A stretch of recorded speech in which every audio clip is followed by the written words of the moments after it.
قانون کے مطابق چلوں، میں اپنا ٹیکس دوں، میں آزاد ہوں. کوئی پولیس والا آپ کو پکڑ کے رات کے آپ کے گھر کے اندر گھس کے آپ کے گھر نہیں توڑیں گے، آپ کو اٹھا کے نہیں لے جائیں گے، کسی کی ضرورت نہیں.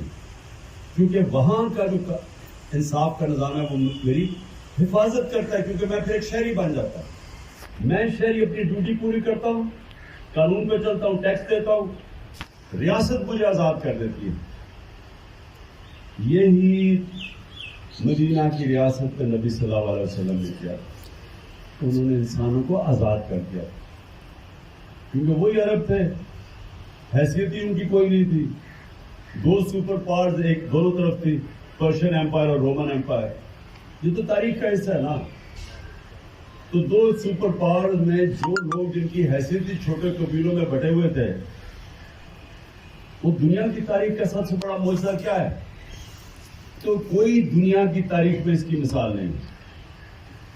یہ ڈیٹس یاد رکھ لو، کیونکہ تاریخ کی اندر لکھی ہوئی ہے ڈیٹس. 625 جنگ بدر، 313 لڑنے والے. 11 سال کے بعد 636 یارموک کی جنگ ہوتی ہے، اور رومن ایمپائر ان کے سامنے گھٹنے ٹیک دیتا ہے خالد بن ولید کے سامنے. 35,000 مسلمان ہوتے ہیں، وہ 1 لاکھ فوج ہوتے ہیں. اور اس سے اگلے سال پرشین ایمپائر گھٹنے ٹیک دیتا ہے، وہ گر جاتا ہے قدسیہ میں. یہ ہسٹوریکل فیکٹ ہے. تو کیا ہوا تھا؟ وہی لوگ تھے، دنیا کے سب بڑے عظیم لیڈر نے ان کو آزاد کر دیا انصاف دے کے.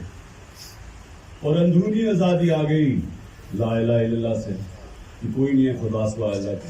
یہ انسان کی آزادی کا دعویٰ ہے. کہ جو آزاد انسان ہوتے ہیں وہی پھر امامت کرتے ہیں دنیا کی. غلام تو اچھے غلام بنتے ہیں سر.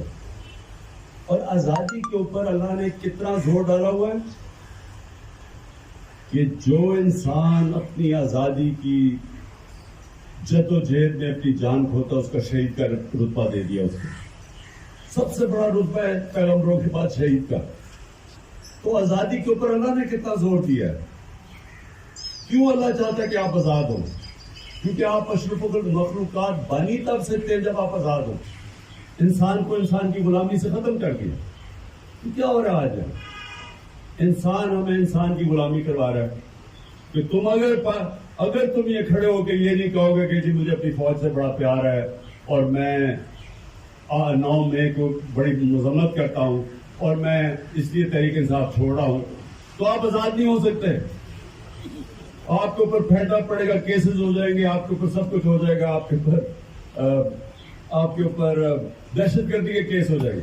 لیکن اگر آپ نے یہ 3 جملے کہہ دیے سب کچھ معاف ہو جاتا ہے.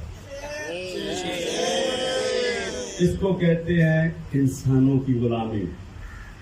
میں آپ کو مثال دے رہا ہوں کہ یہ کہیں بھی دنیا کی جمہوریت میں کوئی تصور بھی نہیں کر سکتا. یہ ہو گھر توڑ دیا، اگر وہ نہیں مل رہا تو ان کی بہن کے بچے ادھر انہوں نے ایکشن لے لیا ان کے اوپر.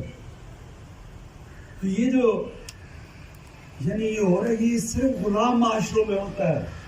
فرعون ایسی حرکتیں کرتا تھا، لوگوں کے اوپر دہشت پھیلا رہا ہے. 10,000 لوگ پکڑ لیے جی، اس کے اوپر بھی ہے. اب جی عمران خان کو جیل میں ڈال دیں گے. یہ سارا دہشت ہے، خوف کی غلامی ہے، شرک ہے. یاد رکھیں گے شرک ہے.